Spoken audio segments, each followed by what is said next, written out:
ഇന്ത്യയുടെ കടക്കെണി അപകടമായ രീതിയിൽ വർദ്ധിക്കുന്നുവെന്ന റിപ്പോർട്ടുകൾ. രാജ്യത്തിന്റെ മൊത്തം കടം 200 ലക്ഷം കോടി കടന്നു. കൂടുതൽ പങ്കും കൈയാളുന്നത് കേന്ദ്ര സർക്കാരാണ്.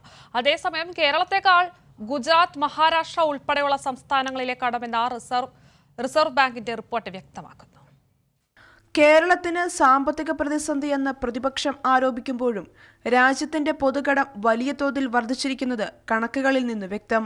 കഴിഞ്ഞ വർഷം 200 ലക്ഷം കോടിയായിരുന്ന രാജ്യത്തിന്റെ പൊതുകടം 205 ലക്ഷം കോടിയായി ഉയർന്നു. രാജ്യത്തിന്റെ പൊതുകടത്തിൽ കൂടുതൽ പങ്കും കൈയാളുന്നത് കേന്ദ്ര സർക്കാരാണ്. ഏകദേശം 161.1 ലക്ഷം കോടി രൂപയാണ് കേന്ദ്രത്തിന്റെ കടം. മൊത്തം കടത്തിന്റെ 46.03%. സംസ്ഥാന സർക്കാരുകളുടെ മൊത്തം കടബാധ്യത 50.18 കോടി രൂപയാണ്. നേരത്തെ കടം സംബന്ധിച്ച് കേന്ദ്രത്തിന് IMF മുന്നറിയിപ്പ് നൽകിയിരുന്നു. നവകേരള സദസ്സിന്റെ പേരിൽ സർക്കാർ സംസ്ഥാനത്തെ സാമ്പത്തിക പ്രതിസന്ധിയിലാക്കുന്നുവെന്നാണ് ഉയർന്നുവരുന്ന ആരോപണം. എന്നാൽ കേരളത്തിന് അത്തരമൊരു സാഹചര്യമില്ലെന്ന് കണക്കുകൾ വ്യക്തമാക്കുന്നു. റിസർവ് ബാങ്കിന്റെ റിപ്പോർട്ട് അനുസരിച്ച് കടം വർദ്ധിച്ച സംസ്ഥാനങ്ങളുടെ പട്ടികയിലെ ആദ്യ 8 സ്ഥാനങ്ങളിൽ കേരളമില്ല.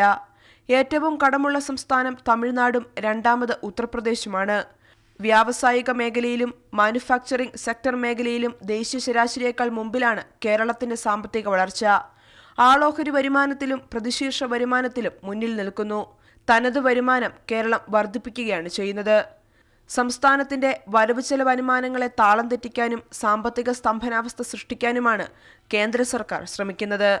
കൈരളി ന്യൂസ്, ദില്ലി.